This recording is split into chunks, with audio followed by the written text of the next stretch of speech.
ಇದೊಂದು ಐತಿಹಾಸಿಕವಾದಂತಹ ಸಮಾವೇಶ. ನನಗೆ ಚನ್ನಪಟ್ಟಣ ಅಂತಂದ್ರೆ ನನ್ನ ಕರುಳು, ತಾಯಿ ಮನೆ ಹೋದಂಗೆ ಕರುಳು ಭಾವನೆಯನ್ನ ವ್ಯಕ್ತಪಡಿಸ್ತದೆ. ನನ್ನ ಕಷ್ಟ ಕಾಲದಲ್ಲಿ 4 ಎಲೆಕ್ಷನ್ ಅನ್ನ ವಿಧಾನಸಭೆಗೆ ಒಂದು ಭಾಗ ಇಲ್ಲಿ ನಿಲ್ಲಿಸಿ ನನ್ನನ್ನ ಕಳಿಸಿ ಗೆಲ್ಸ್ಕೊಟ್ರಿ. ನಾನು ಕೊನೆಗೆ ಹೋಗ್ಬೇಕಾದ್ರೆ ಈ ಕ್ಷೇತ್ರ ವಿಂಗಡಣೆ ಆದಾಗ ನನಗೆ ಬಹಳ ನರಳಿನಿಂದ ಈ ಕ್ಷೇತ್ರ ಬಿಡಬೇಕಾದಂತಹ ಪರಿಸ್ಥಿತಿ ಅನಿವಾರ್ಯತೆ ಬಂತು.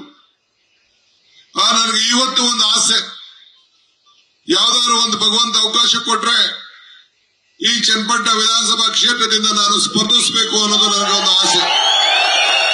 ಯಾಕೆಂದ್ರೆ ಇಲ್ಲಿರುವಂತಹ ಜಾತ್ಯತೀತ ತತ್ವ, ನಮ್ಮ ಬಡವರು, ಅಲ್ಪಸಂಖ್ಯಾತರು, ಬೆಸ್ತ ಸಮುದಾಯ, ತಿಗಳ ಸಮುದಾಯ, ಪರಿಶಿಷ್ಟ ಜಾತಿ, ಪರಿಶಿಷ್ಟ ಪಂಗಡ, ಅಲ್ಪಸಂಖ್ಯಾತರು, ಒಕ್ಕಲಿಗರು ಎಲ್ಲ ಹಿಂದುಳಿದವರಿಗೂ ಬಹಳ ಸಹಬಾಳ್ವೆಯಿಂದ ಸರ್ವರಿಗೂ ಎಲ್ಲ ವರ್ಗದವರು, ಕುವೆಂಪರು ಯಾವ ರೀತಿ ಶಾಂತಿಯ ತೋಟ ಅಂತ ಹೇಳ್ತಾರೆ ಹಂಗೆ ಎಲ್ಲ ಜನಾಂಗದವರಿಗೂ ಕೂಡ ವರ್ತಕರಾದಿಯಾಗಿ ಬಾಳ್ವೆಯಿಂದ ನೋಡುವಂತ ಒಂದು ಪವಿತ್ರವಾದಂತ ಭೂಮಿ.